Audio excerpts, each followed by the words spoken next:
혹시 이런 생각 해보신 적 있으신가요? 자녀나 손주가 취업을 준비하고 있는데, 혹은 나 자신이 다시 일자리를 찾고 있는데 나라에서 주는 지원금이 있다는 건 들었지만 정확히 얼마를 받을 수 있는지, 내가 해당되는지 헷갈리셨던 적 없으신가요? 실제로 받을 수 있는 혜택인데도 조건이 복잡해서 신청조차 못하고 지나가는 경우가 생각보다 많습니다. 오늘은 2026년에 새롭게 달라진 국민 취업 지원 제도를 처음부터 끝까지 차근차근 짚어드리겠습니다. 이 방송을 끝까지 들으시면 내가 혹은 우리 가족이 이 제도에 해당되는지, 그리고 얼마나 받을 수 있는지를 정확하게 확인하실 수 있습니다. 이런 생활 정보와 복지 소식 앞으로도 쉽고 정확하게 전해드릴 테니 도움이 되신다면 구독과 좋아요로 함께 해주시면 감사하겠습니다. 여기서 잠깐 최봉남 할머니의 이야기를 하나 들려드리겠습니다. 봉남 할머니는 몇 해 전 다니던 일터를 그만두신 뒤로 다시 일을 해보고 싶다는 마음은 있었지만 어디서부터 시작해야 할지 막막하셨다고 합니다. 주변에서 국민 취업 지원 제도라는 게 있다고 들었지만 용어도 어렵고 조건도 복잡해 보여서 그냥 넘어가셨다고 합니다. 그러다 우연히 자세한 내용을 알아보게 되셨는데 생각보다 본인이 해당되는 조건이 많았다는 걸 뒤늦게 아셨다고 합니다. 이런 경우 주변에 생각보다 많으실 수 있습니다. 여러분은 어떠신가요? 혹시 비슷한 경험이 있으셨나요? 자, 그럼 이제 본격적으로 제도 내용을 살펴보겠습니다. 먼저 2026년에 가장 크게 달라진 부분부터 말씀드리겠습니다. 구직촉진 수당이라는 것이 있는데요. 쉽게 말하면 구직 활동을 하는 동안 매달 받는 생활지원금이라고 생각하시면 됩니다. 이 금액이 기존 월 50만 원에서 월 60만 원으로 올랐습니다. 이 수당을 6개월 동안 받으면 총 360만 원이 됩니다. 그리고 여기서 많은 분들이 놓치기 쉬운 부분이 있습니다. 바로 부양가족 추가수당입니다.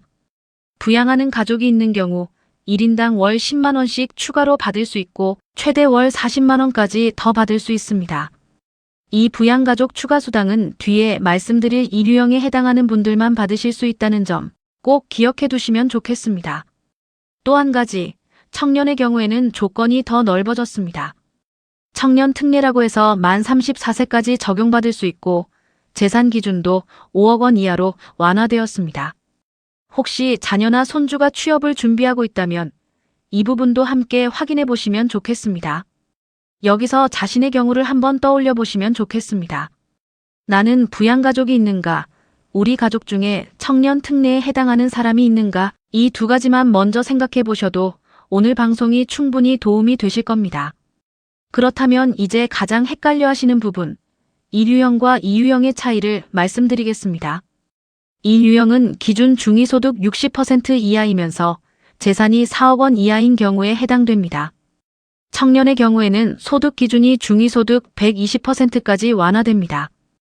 1유형에 해당되면 앞서 말씀드린 구직촉진수당, 그러니까 월 60만 원부터 부양가족 추가수당까지 더해서 월 최대 100만 원 수준까지 받으실 수 있습니다. 2유형은 소득 요건이 좀 더 완화되어 있습니다. 청년은 소득 제한이 사실상 없고 중장년의 경우에는 중위소득 100% 이하이면 해당됩니다. 2유형은 구직촉진수당 대신 참여수당이라는 형태로 지원되는데 금액은 15만 원에서 25만 원 수준입니다. 1유형보다 금액은 적지만 그만큼 더 많은 분들이 조건에 맞을 수 있다는 점이 특징입니다. 정작 놓치기 쉬운 부분은 따로 있습니다. 바로 아르바이트나 단기 근로로 소득이 생기면 수당을 못 받는다고 오해하시는 경우입니다. 그런데 실제로는 그렇지 않습니다. 월 소득이 대략 93만 원 이하일 때는 수당을 전액 받으실 수 있고 청년의 경우에는 이 기준이 약 133만 원 수준까지 완화됩니다. 게다가 청년은 월 60만 원을 기본으로 공제해주고 그 초과분에 대해서도 30%를 추가로 공제해줍니다. 한마디로 소득이 조금 있다고 해서 무조건 수당이 끊기는 게 아니라는 뜻입니다. 다만 여기서 꼭 확인해 보시는 게 좋은 부분이 있습니다. 소득이 발생하면 반드시 신고를 해야 한다는 점입니다. 신고하지 않고 그냥 넘어가시면 나중에 부정수급으로 간주되어 이미 받은 수당을 다시 돌려드려야 할 수도 있습니다. 그러니 소득이 생기면 숨기지 마시고 정직하게 신고하시는 것 이 부분은 꼭 챙겨두시면 좋겠습니다. 지금 들으시는 내용이 내 이야기인지 아닌지만 확인하셔도 오늘 방송은 충분히 가치가 있습니다. 잠시 정리해드리면 이 유형은 소득과 재산 기준이 더 엄격한 대신 수당이 더 많고, 이 유형은 기준이 완화된 대신 수당이 상대적으로 적다. 이렇게 기억하시면 됩니다. 여기서부터가 더 중요합니다. 취업에 성공한 이후에 받을 수 있는 혜택도 있습니다. 바로 취업 성공 수당입니다. 취업 후 6개월간 근속하면 50만 원, 12개월간 근속하면 100만 원, 합산하면 최대 150만 원까지 받으실 수 있습니다. 이 취업성 공수당은 이 유형 전체와 이 유형의 특정 계층이 대상이 됩니다.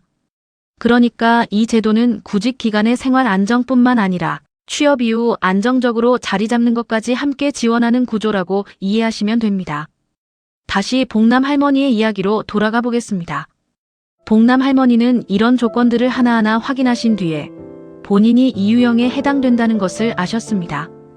그리고 담당자와 상담을 거쳐 취업 활동 계획을 세우고 정해진 활동을 이행하며 참여 수당을 받으실 수 있었습니다. 처음에는 복잡하게만 느껴졌던 제도가 하나씩 확인해보니 생각보다 어렵지 않았다고 하십니다. 여러분도 비슷한 경험을 하실 수 있습니다. 그럼 실제로 신청은 어떻게 하는지 말씀드리겠습니다. 고용24 홈페이지를 통해 진행되는데요. 먼저 워크넷에 구직 등록을 하시고 그 다음 동영상 교육을 이수하셔야 합니다. 이후 참여 신청을 하시면 담당자와의 상담을 통해 취업활동 계획, 이른바 IAP를 함께 수립하게 됩니다. 이 계획에 따라 구직 활동을 이행하시면 수당이 지급되는 방식입니다. 한 가지 더 알아두시면 좋은 부분이 있습니다. 취업 이름 통장이라는 것이 있는데 이는 압류 방지 전용 통장입니다. 혹시 모를 채권 문제가 있으시더라도 이 통장을 통해 받으신 수당만큼은 안전하게 지키실 수 있습니다. 마지막으로 꼭 확인해야 할 부분이 있습니다. 오늘 말씀드린 내용 중에서 나에게 해당되는 부분이 있는지 혹은 우리 가족 중에 해당되는 사람이 있는지 한번 천천히 떠올려 보시면 좋겠습니다. 상황에 따라 세부 조건이 다를 수 있으니 정확한 자격 여부는 고용24나 가까운 고용센터를 통해 한 번 더 확인해 보시는 게 좋겠습니다. 오늘 내용을 간단히 정리해 드리겠습니다. 첫째, 2026년부터 구직 촉진 수당이 월 60만 원으로 오르고 부양가족 추가 수당까지 더하면 월 최대 100만 원까지 받으실 수 있다는 점. 둘째, 소득이 있어도 정직하게 신고만 하면 수당을 받을 수 있고 취업 이후에는 취업성 공수당까지 최대 150만 원을 챙기실 수 있다는 점. 이 두 가지만큼은 꼭 기억해 두시면 좋겠습니다. 오늘 방송을 마치신 뒤 나 또는 가족이 이 제도에 해당되는지 한번 확인해 보시면 좋겠습니다. 비슷한 경험이 있으셨거나 궁금하신 점이 있으시다면 댓글로 편하게 남겨주세요. 혹시 주변에 비슷한 상황인 가족이나 지인이 계시다면 함께 알려주셔도 좋겠습니다. 오늘 내용이 조금이라도 도움이 되셨다면 구독과 좋아요로 함께 해주시고 알림 설정도 해두시면 앞으로의 복지 소식을 조금 더 빠르게 받아보실 수 있습니다. 앞으로도 확인된 정보만 쉽고 편안하게 전해드리겠습니다.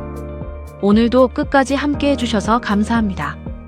다음 시간에도 도움이 되는 생활 정보로 찾아뵙겠습니다. 지금까지 딱복지보라였습니다.